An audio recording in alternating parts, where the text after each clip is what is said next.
In Bishop, we're considered not only a rural community, we're considered frontier, and in our valley we have different tribes that are pretty spread out. We lack a lot of services here. Never been a detox center, an inpatient program, a homeless shelter. So some of those services that people need and they have access to in bigger cities, we don't have those. My name is Arlene Brown, and I'm the founder of Crossroads Recovery Center here in Bishop, California. I'm a Bishop Pipe tribal member, and really it's just been a response to nobody responding to the opioid epidemic in our area. You don't have to have money to come here. You just have to have the willingness to walk to the door and say, hey, this is what I'm looking for. Crossroads found me on the corner, literally. They found me through the MAP program, and they offered me a job, and it's something that I dig. So I do it because I want to.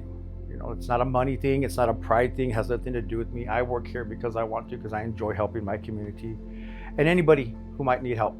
I've spent over 15 years in the California state penal system behind drugs and alcohol. I had met Arlene. There was a point in time where she had told me that I was worthy of a good life. She met me where I was at when I got out of prison, and I was able to do some community outreach and naloxone distribution with her. It felt good to be able to serve and give back to my community. I think our biggest success is probably, the fact that we have a coexisting harm reduction program in a rural critical access hospital. That's fairly unique, and I think that's very important. When we see somebody in the outpatient setting or in the emergency room, we can immediately get in touch with Arlene and say, hey, we have a center here in town that can really help you work through this. I have her number on my phone. Let me just shoot her a text. I think people are disarmed by our model. It's like, whenever you can, drag yourself into Crossroads and we'll be there. Crossroads Recovery Center has been one of the greatest resources that I've personally found in my town to help patients. They are always available, always helpful.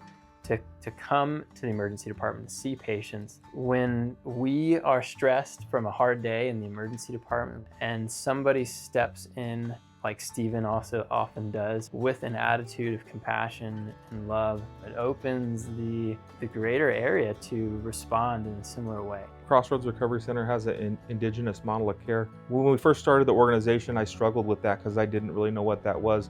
But over time, I saw that the indigenous model of care is our Indian way of treating people as human beings. When I look at an MAT and I look more specifically like buprenorphine for patients, I started thinking about how this really fits into our worldview. So one of those things that we have is the medicine world teachings, the physical, the mental, the spiritual, and the emotional. When I'm working with somebody on MAT, I realize that they don't understand the importance of the medication, right? Or how that fits into their life. That's why it makes more sense to put buprenorphine into that bigger picture for us. We don't need anyone to tell us what our own healing looks like. We have our cultural knowledge and everything first, and then we integrate. That's how we've kind of approached everything. Having Crossroads in this community is a big deal, I believe. They've helped so many people get into rehabs. I think Crossroads has done a tremendous job here in this town. Yeah, they're really good people. There's such a huge need, and it's bigger than what you think, right? I thought I knew kind of our community and the people, who have substance use issues, and I realized, oh gosh, I knew very little.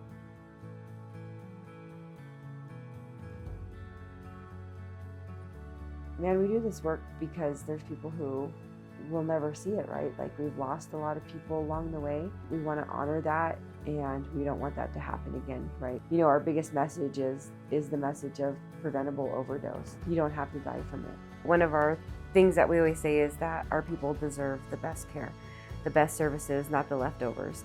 When we started doing harm reduction and meeting people literally where they were, people were like, hey, thank you for treating me like a human. That's always stopped me in my tracks, because I said, I've never had to thank someone for treating me like a human being. I actually sometimes don't see these patients as much in clinical follow-up because of Crossroads. I haven't seen as much relapse. I haven't seen hopelessness.